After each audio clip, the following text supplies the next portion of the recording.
Hello, my name's Fred McNeil. We're delighted you're with us today at QAC TV 7. We're starting a brand new program we're all excited about. It's called Papa's World. And of course, we're talking about Papa Hemingway. You know, we have some wonderful authors here in Queen Anne's County, and what this show is going to do is spend time with them, learning about who the authors are, perhaps how they got involved with writing, and then talking about their books, and certainly emphasizing what their latest book might be. I'm delighted on a very snowy, cold February day to have Kenton Kilgore with us. Kenton, thanks a million for coming. I appreciate you. Thank you for having me. Kenton took a day off from work today. He's fighting the weather and everything. We're in good shape. Now, Kenton, what we're going to do is this, if it's all right with you. Let's find out, let's teach everybody who you are. Sure. And then we'll spend as much time as we can with the books, okay? Sure. Okay. We talked a little bit before we started the show. You said growing up you were a little bit of everywhere. Yeah, I was born in Germany. My dad was a GI, and my mom was a nice German girl. Okay. And I was born in Heidelberg, and when I was a baby, we moved back to the States, and we moved around a lot. We started off in Chicago, then Indiana, Texas, and we finally wound up in Your dad Phoenix, career Arizona. Military, or just No, we just, yeah, he around? got out of the military, and then he was actually a house painter. So He followed the paintbrush wherever followed the it took paintbrush him. around. He had a couple ideas on what he wanted to do in life. So eventually we settled in Phoenix, Arizona. I spent most of my childhood there. And we talked a little bit, nice and warm. Nice and warm. And beautiful place. Growing up, any fond memories of school experience or anything? Were you an athlete or always a writer? I started writing in, I guess it was about 5th grade or so. I don't exactly remember why it started. Okay.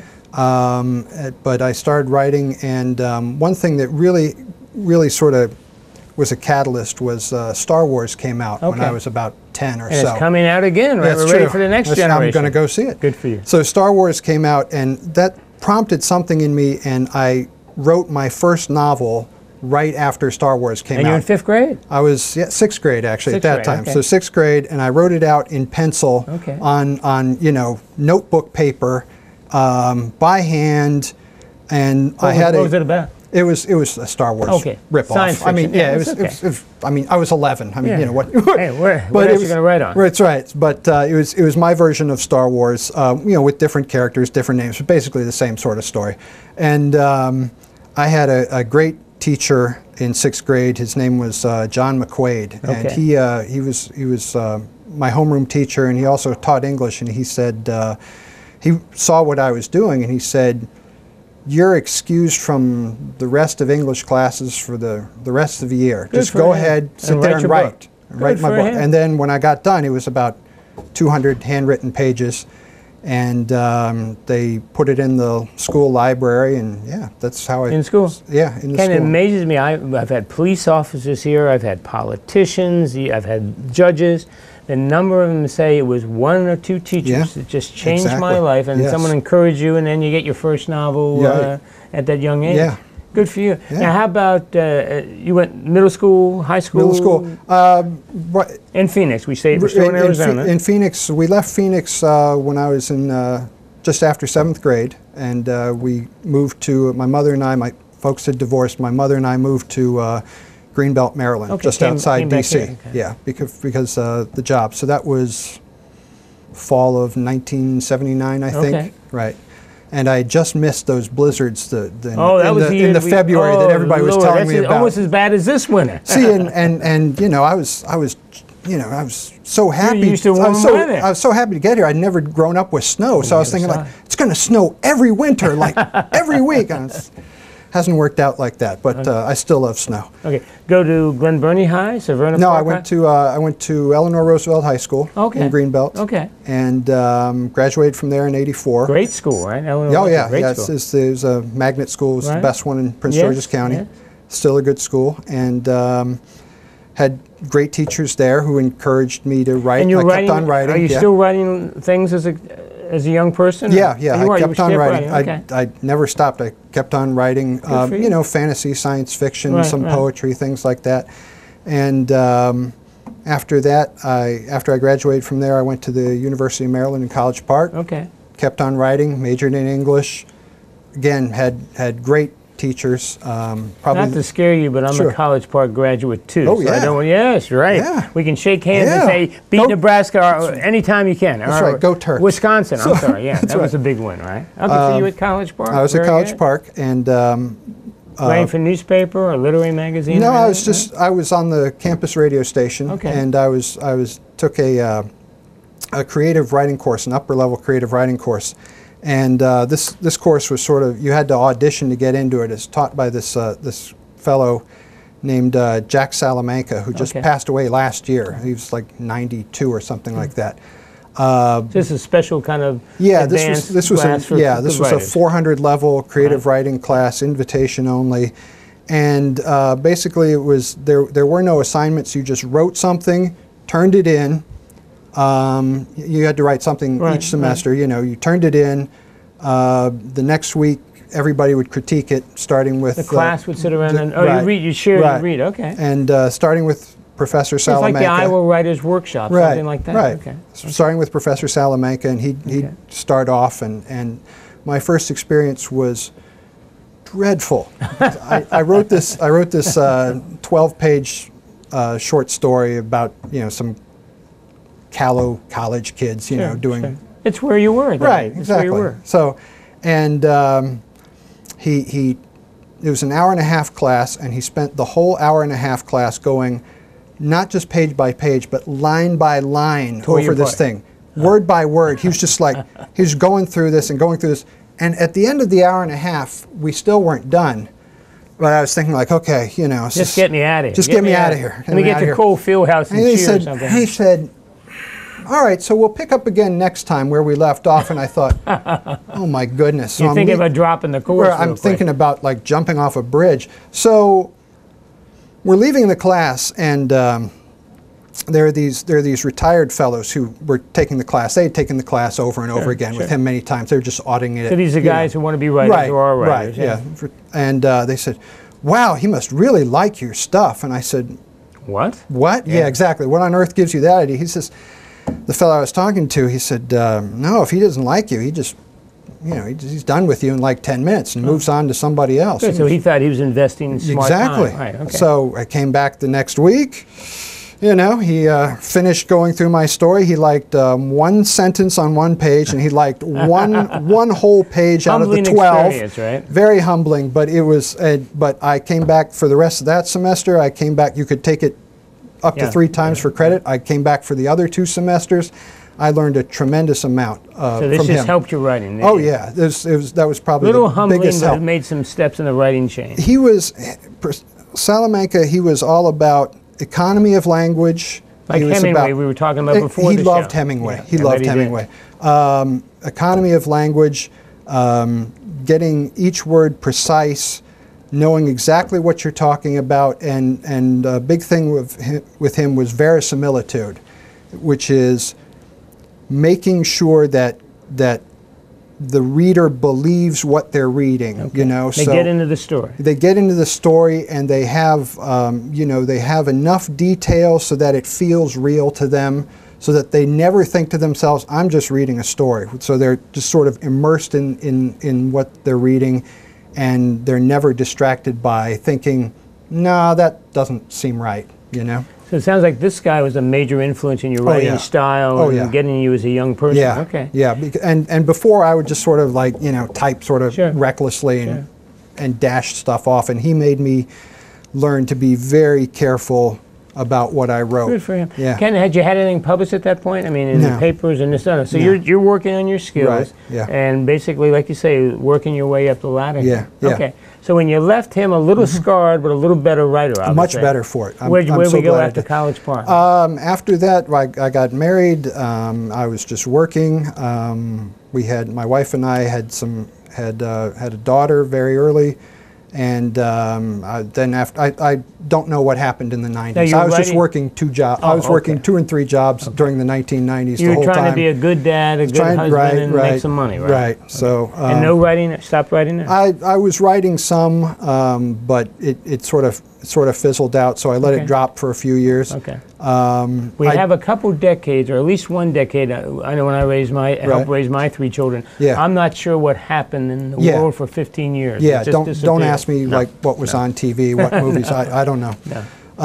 And then I started in the late '90s. I started one of my part-time jobs was teaching college at like community colleges, Frederick Community College, and I was teaching English 101 and technical writing. So freshman English and some writing skills. Okay. And eventually I got out of. I thought I wanted to be a college professor. It turns out I didn't really want to. Yeah. And were you working at the government? No, I was working at a bank. Okay. And I was paying in banking. I was paying the bills. Paying the bills. Working at a bank, teaching, and then I managed to parlay that technical writing into a job with the government. Okay. Where you are now?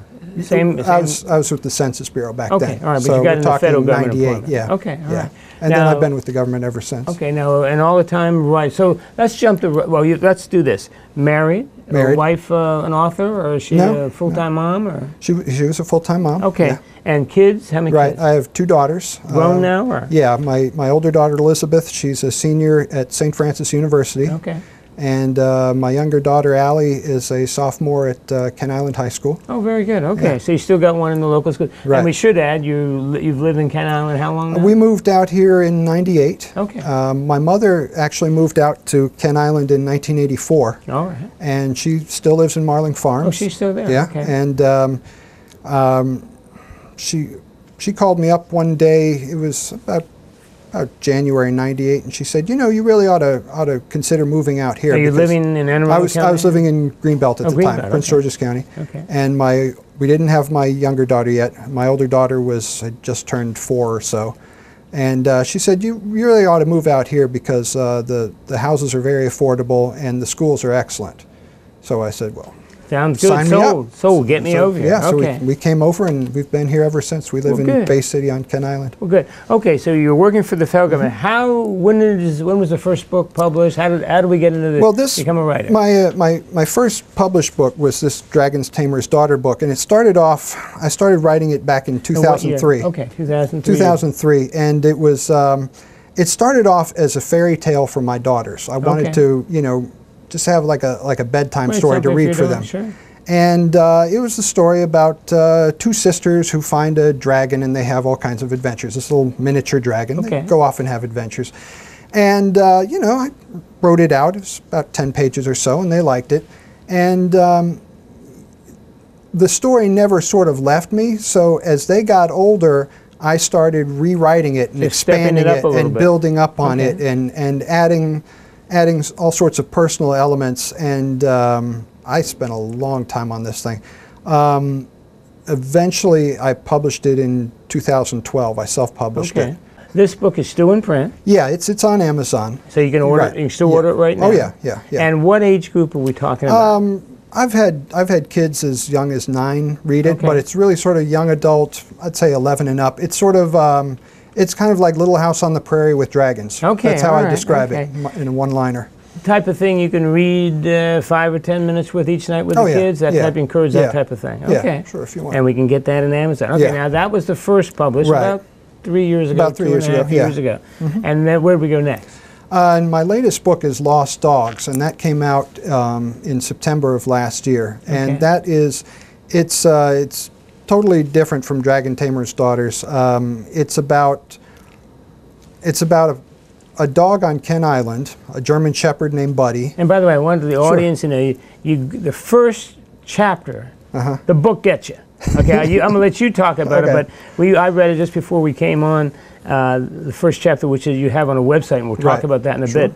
But it grabs you immediately because of the dog and what in the world is going on in this human world, which you tell us about. The dog doesn't. But anyway, go ahead. I'm sorry. So it's about a German Shepherd named Buddy. He lives on Kent Island, and he belongs to a human family. And one day, the world comes to an end.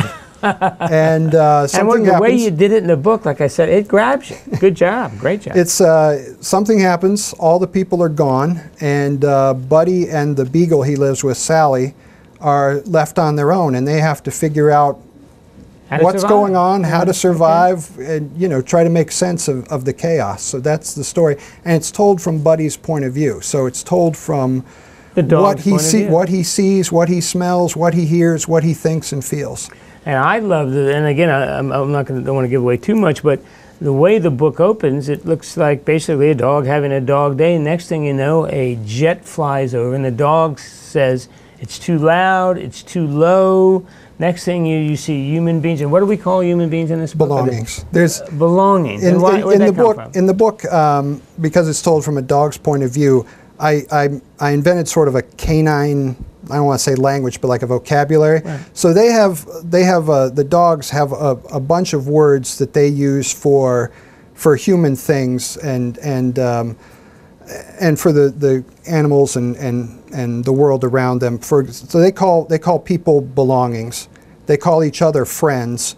They call birds flaps.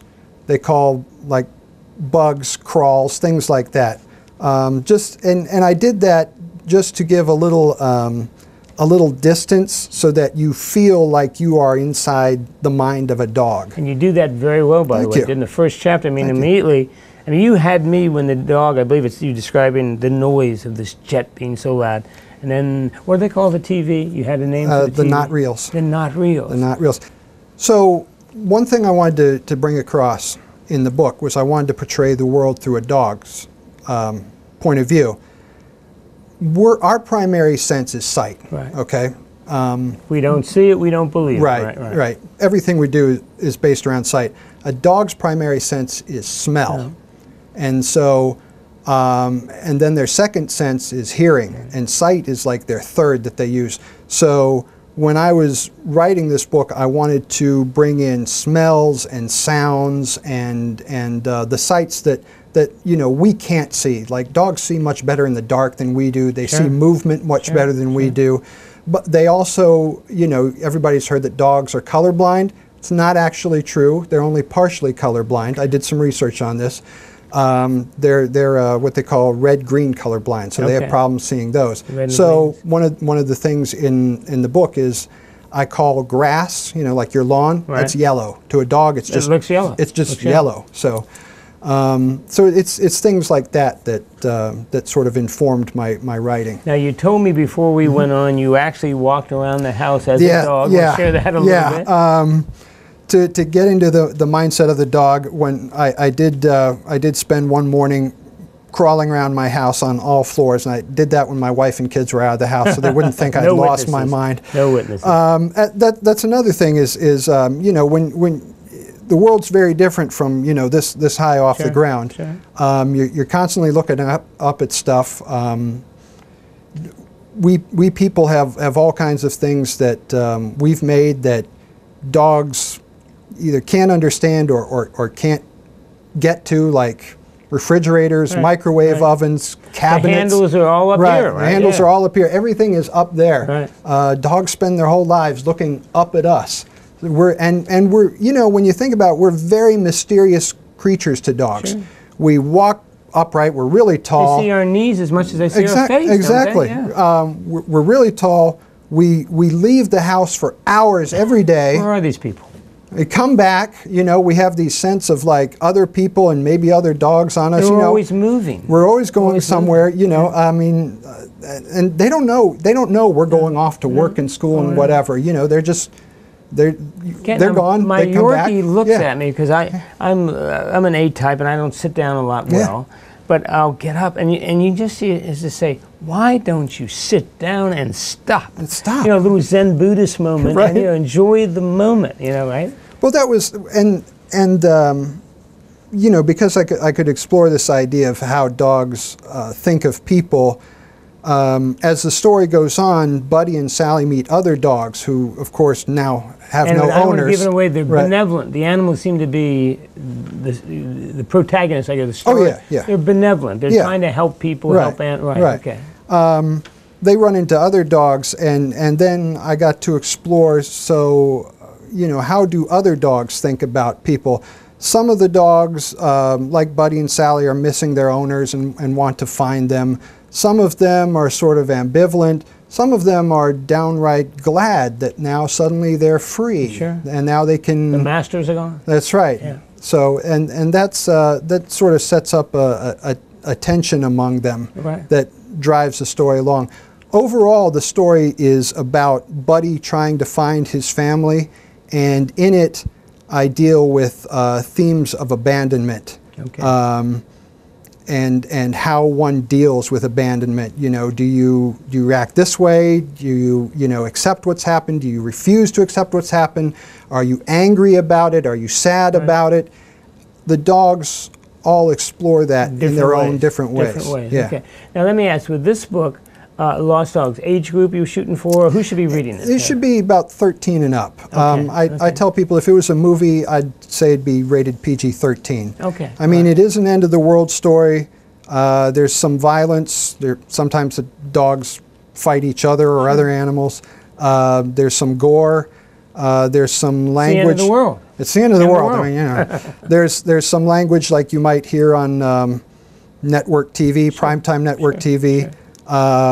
There are sad parts. There are parts I think will break your heart, right? Yeah. There are parts that are funny. But it's a good story. It's a good story. Thank you. Okay, I mean, like I said, you grabbed me from the jets flying over, and just you could see that the world is about to change. Yeah. And this four-legged animal going, what's going on? It's been doing very well, especially in this area. I've had a lot of people buy it and love it, especially dog owners. And you know, if you like dogs, if you like science fiction. If you have a dog, it's like almost a must-read, don't you think? I think so. I have three myself. I have a lab mix. I have a beagle, and I have a chihuahua. And I also have 3 cats. So, you know, you got a full house. That's right. People keep asking me, you should write a sequel with cats. I'm like, well, okay, why not? I don't know. Well, speaking of this, is there a project on the back burner now, or what do you do? Are you just taking a break? Well, next up, I'm actually doing a children's book. Okay. I'm doing something totally different. I'm switching gears again, because I like to do new stuff, new and different stuff that people don't see every day. My next project, which should come out this spring, it's a children's book, and it's really about the joys of going outside and playing. Which, I mean, you and I grew up in a time where kids routinely just went out. Wasn't a problem. Right. Went out, ran around for hours, and somewhere along the line, that's how we grew up, right? Yeah. Right. You know, went down to the stream, catched frogs.